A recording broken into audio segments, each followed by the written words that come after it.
Hey guys, so today let's talk about trusting self-signed certificates using the P11 kit that is available on Bazzite and most Linux distros.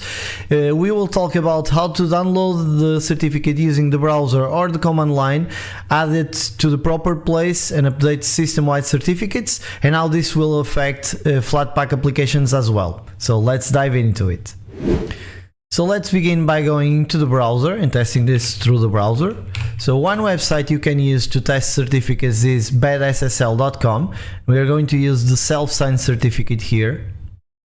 And as you can see, this is not valid. If we click not secure menu and go into certificate details and click into the details tab, you'll see this export button, which lets you export the certificate. If you leave base64, this will be a PAM file. So let's call it badssl.pam, okay? And once we have downloaded this, you can go into downloads. Let's shown this as root, okay? And then let's move the badssl certificate into the proper location, which is under etc pki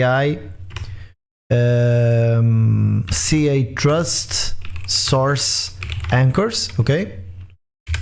And once you do this, we just run sudo update ca trust. This will update the main file, which lives under etc pki ca trust extracted openssl ca bundle trust, okay? And this is the one that is used system-wide usually. Now let's close the browser and let's reopen it. And as you can see, the self-signed certificate is now considered secure. If you go into Brave settings, I think there is a certificates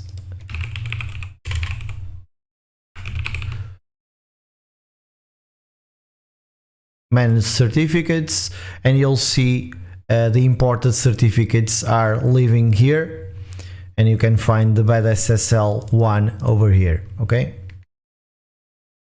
So now let's undo what we did, and we can do it by simply removing the certificate from etc pki ca trust not extracted but source anchors badssl, okay?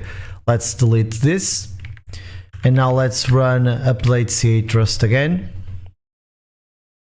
If we go back to the browser and refresh this, apparently the certificate is still valid because it's probably cached. Let me check.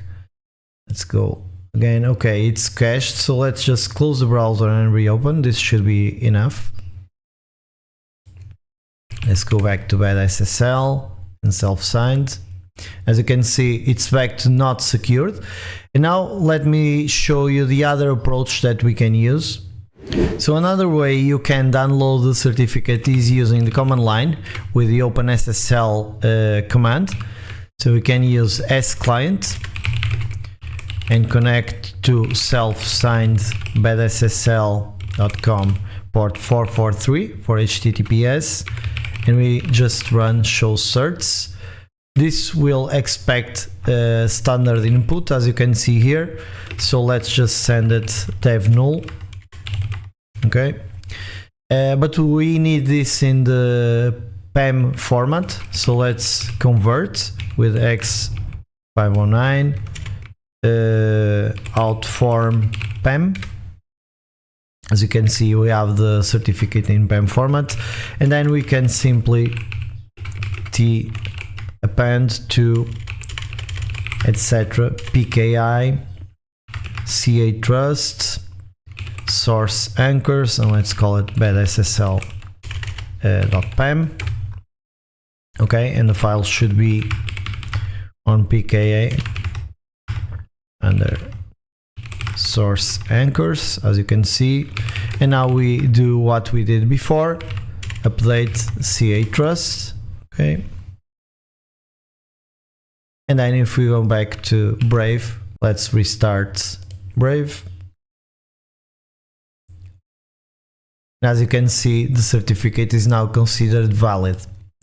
So this is a very simple way to trust certificates system-wide without having to set up your own certificate authority. But I will also show you how to do this from scratch using your own local certificate authority. You don't need to set up a server, just use Cert and it will create a root CA for you that you can add and use to generate multiple certificates that are pre-trusted system-wide. I'll also show you how to set up this in Obsidian because this was my particular use case, so let's get into it. So I've pre-configured the distro box with Certs. Let's first run mkcert-install, and this will create the root certificate that is used to create and sign other certificates. Now let's create a directory under TMP to serve WebDAV. Let's also create a data directory. So let's go into the WebDAV directory and create a certificate for our example host. So I've pre-added to etc hosts this example nas.local that points to the localhost IP. Okay, this will be our mock-up WebDAV server, and so we can run mkcert for nas.local and also the IP. Okay, and this will create these certificates. We've got our key and our certificates, and now we can run with our clone. We can run a server. So I believe it's serve WebDAV, and let's use the data directory, and we can use add to set up nas.local on port, let's say 8092. User can be demo, pass can be demo. Our certificate will be this one, and our key will be this one. Okay, and so this is running a WebDAV server that we can now use on Obsidian to test this. So if we go into Obsidian, I just set up a clean Obsidian vault. We can go into community plugins. Let's turn on the plugins. Let's browse it and let's look for remotely safe. Okay, let's install this and let's enable it. Okay, now let's go into options, and in here you'll pick WebDAV. And now let's use HTTPS nas.local port 8092. For username, let's use demo. For password, let's use demo. And now let's check if this connects. And as you can see, it tries to connect, but we get this cert authority invalid. Okay, so let's try to fix that. And for now, let's close Obsidian. And now, in order to fix that, we just copy the root certificates from mkcert into the same directory we did just a moment ago with the self-signed certificate. We copy the root certificate because this is the one that's signing our certificate, and it also matches the error we were just getting, right? It doesn't know that certificate authority. So we do this, and then we run update CA trust again. And so I just close Obsidian and I'm back. If we go into remotely safe and we now run check, as you can see, we can now access our WebDAV server.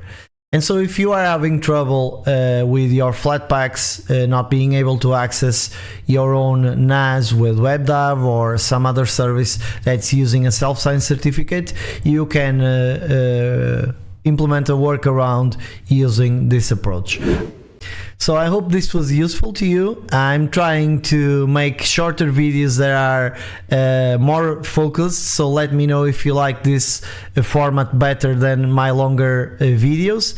Next video will still be about the year of the Linux desktop, and we'll be covering how to mount Samba shares using systemd creds to encrypt your credentials in disk. We'll also use TPM for that as our key, so those credentials will be bound to your machine. But stick around for the next video, and I'll see you next week. Bye bye.